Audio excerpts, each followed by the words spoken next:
Mana yang benar, suku Karo atau Batak Karo? Simak video ini ya teman-teman, supaya jangan salah paham. Tonton video ini sampai selesai ya. Suku Karo merupakan salah satu kelompok etnis yang mendiami wilayah Sumatera Utara, khususnya Kabupaten Karo, sebagian wilayah Kabupaten Langkat, sebagian Kabupaten Deli Serdang, sebagian Kota Medan, dan beberapa wilayah kecamatan di Kabupaten Dairi. Suku Karo memiliki sistem sosial, bahasa, dan adat istiadat yang khas dan berkembang secara mandiri. Secara genetika, suku Karo memang memiliki kedekatan dengan kelompok etnis Batak. Namun, perlu ditegaskan bahwa kedekatan genetika bukanlah hal yang eksklusif. Secara ilmiah, hampir seluruh suku di Indonesia bagian barat menunjukkan keterkaitan genetika satu sama lain akibat migrasi manusia purba, interaksi antar kelompok, dan sejarah panjang percampuran populasi. Kedekatan DNA tidak dapat serta-merta dijadikan dasar untuk menyamakan identitas etnis. Identitas suku dibentuk oleh bahasa, kekerabatan, adat istiadat, budaya, serta kesadaran kolektif masyarakatnya. Oleh karena itu, meskipun memiliki kedekatan genetika, suku Karo merupakan entitas budaya yang berbeda. Secara historis, istilah Batak bukanlah sebutan dari masyarakat pedalaman Sumatera Utara itu sendiri. Istilah ini berasal dari masyarakat pesisir, jauh sebelum kedatangan bangsa Portugis dan Belanda. Orang pesisir menggunakan istilah Batak untuk menyebut masyarakat yang tinggal di pedalaman. Dalam konteks masa itu, istilah Batak memiliki konotasi sosial yang cenderung merendahkan. Ia sering dikaitkan dengan gambaran masyarakat yang dianggap primitif, belum mengenal agama formal, tinggal di rumah panggung, memelihara babi dan anjing di sekitar rumah, serta kerap terlibat konflik antar kampung. Persepsi ini lahir dari sudut pandang masyarakat pesisir dan luar pulau, yang telah lebih dahulu mengenal Islam dan pola kehidupan yang berbeda. Menariknya, sebutan Batak tidak pernah disematkan kepada suku Alas dan suku Kluet. Meskipun secara genetika, bahasa, tradisi, dan budaya, kedua suku ini berkaitan dengan Karo dan Pakpak. Bahkan, beberapa marga atau merga dari kedua suku sama persis dengan Karo dan Pakpak. Alasannya, bukan pada perbedaan asal-usul, melainkan pada perbedaan gaya hidup dan agama. Sejak sekitar abad ke-13, suku Alas dan suku Kluet sudah memeluk agama Islam. Dalam pandangan masyarakat pesisir, hal ini menempatkan Alas dan Kluet sebagai kelompok yang sudah beragama dan tidak masuk dalam kategori masyarakat pedalaman yang disebut Batak. Dengan kata lain, istilah Batak merupakan label sosial dan kultural, bukan istilah etnis atau genetika.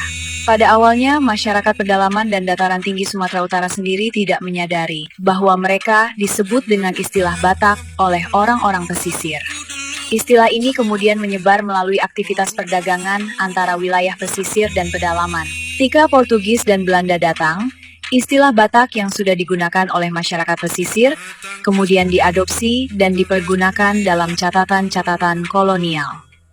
Penulis Belanda menggunakan istilah Batak untuk menyebut suku-suku bermarga di pedalaman dan dataran tinggi Sumatera Utara, seperti Karo, Pakpak, Simalungun, dan lain-lain. Tetapi tetap mengecualikan Alas dan Kluet karena dianggap memiliki pola hidup yang berbeda.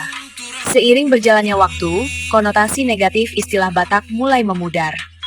Istilah ini menjadi semakin netral dan akhirnya diterima secara luas, baik oleh masyarakat pesisir maupun oleh sebagian masyarakat bermarga di Sumatera Utara.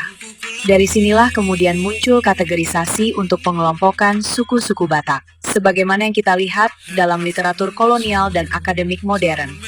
Namun, penerimaan istilah ini tidak berarti penghapusan identitas etnis masing-masing suku. Lalu, mana yang benar? Batak Karo atau suku Karo? Sebenarnya bukan masalah benar atau salah, melainkan masalah sudut pandang. Secara budaya, bahasa, dan adat istiadat, Karo jelas merupakan suku tersendiri. Sistem kekerabatan, bahasa, serta struktur adat berbeda dari kelompok etnis lain. Secara genetika, memang terdapat keterkaitan dengan suku-suku lain. Tetapi kedekatan genetika tidak dapat disamakan dengan kesatuan identitas. Tapi perlu diingat, memiliki kedekatan genetika bukan berarti mengakui si Raja Batak. Ilmu genetika tidak dapat dipaksakan untuk membenarkan mitos genealogis tertentu, karena fakta ilmiah dan mitologi memiliki ranah yang berbeda. Karena hal yang sama juga berlaku bagi suku Alas dan suku Kluet, yang sejak awal memiliki identitas tersendiri dan tidak pernah dilekatkan dengan istilah Batak, meskipun memiliki kesamaan marga dengan masyarakat suku Karo dan Pakpak. Menolak sebutan Batak Karo bukan menolak hubungan kekerabatan, hubungan sosial, atau fakta genetika. Penolakan ini lebih merupakan upaya mempertahankan identitas budaya yang mandiri dan bermartabat. Suku Karo hari ini bukan lagi yang dahulu dipersepsikan secara stereotip sebagai udik atau primitif. Suku Karo memiliki sejarah, peradaban, dan kontribusi budaya yang jelas, serta identitas yang telah lama berdiri sejajar dengan suku-suku lain di Nusantara. Suku Karo tidak menolak hubungan sosial maupun hubungan kekerabatan. Yang diperjuangkan adalah identitas budaya yang berbeda dan berdiri sendiri. Perbedaan pandangan mengenai istilah dan identitas adalah wajar dalam masyarakat majemuk. Namun, perbedaan tersebut sepatutnya disampaikan dengan cara yang beradab dan beradat, bukan dengan caci maki, hujatan, atau upaya memancing emosi. Dengan demikian, dialog identitas budaya dapat menjadi sarana saling memahami, bukan perpecahan. Nah, jika ada perbedaan pendapat, sampaikan dengan cara sehat, tanpa menghujat dan memancing kebencian. Bujura salam majua jua kita krina. Dari kami, Radim Barus TV.